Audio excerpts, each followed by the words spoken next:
क्या आपने कभी सोचा है डिटोल के ऐड में एक कीटाणु क्यों बच जाता है? केले का फल हमेशा टेढ़ा क्यों होता है? अगर आपके पास सिर्फ पानी हो और खाना न हो तो आप कितने दिन जिंदा रह सकते हैं? तो चलिए जानते हैं फैक्ट नंबर 1।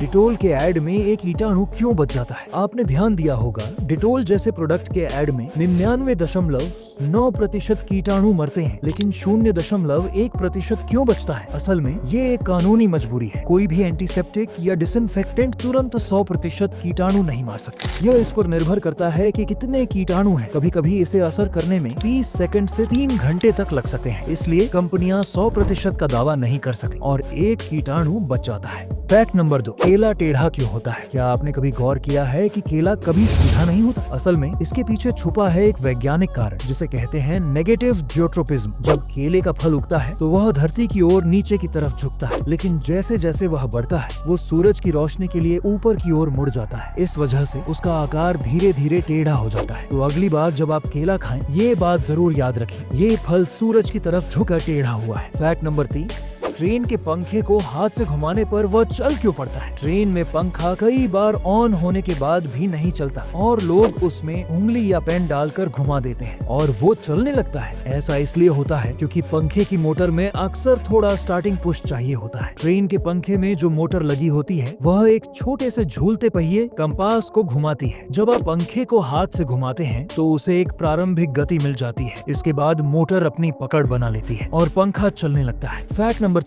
नोट पर लिखा होता है मैं धारक को 100 रुपये अदा करने का वचन देता हूँ। इसका क्या मतलब है? भारतीय नोट पर छपा ये वाक्य कोई सजावटी लाइन नहीं है, बल्कि ये एक कानूनी वादा है जो भारत सरकार और आरबीआई की तरफ से दिया जाता है। इसका मतलब ये है कि जो व्यक्ति ये नोट रखता है उसे आरबीआई 100 रुपए की वैल्यू देने के लिए बाध्य है। इसलिए इसे कहते हैं लीगल टेंडर यानी वैध मुद्रा। यही कारण है कि कोई भी व्यक्ति, दुकान या संस्था इस नोट को लेने से इनकार नहीं कर सकती और इसलिए उस वादे के नीचे आरबीआई गवर्नर के हस्ताक्षर होते हैं। ये पंक्ति भारतीय रिजर्व बैंक अधिनियम की धारा 26 के तहत आती है, यानी ये कागज का टुकड़ा नहीं बल्कि सरकार का भरोसा है। फैक्ट नंबर 5, अगर आपके पास असीमित पानी है लेकिन खाना नहीं तो आप कितने दिन जिंदा रह सकते हैं? मान लीजिए आपके पास ढेर सारा पानी है लेकिन खाने को कुछ भी नहीं, तो भी आप तुरंत नहीं मरेंगे। एक स्वस्थ व्यक्ति सिर्फ पानी पर लगभग 1 से 2 महीने तक जीवित रह सकता है। कुछ मामलों में लोग 2 से 3 महीने भी जी चुके हैं, लेकिन ये बहुत दुर्लभ है। शरीर पहले फैट जलाता है, फिर मांसपेशियां तोड़नी शुरू करता है, धीरे धीरे अंग कमजोर होते जाते हैं और अंत में शरीर जवाब दे देता है। तो जवाब है सिर्फ पानी के सहारे 30 से 60 दिन और कभी कभी 90 दिन तक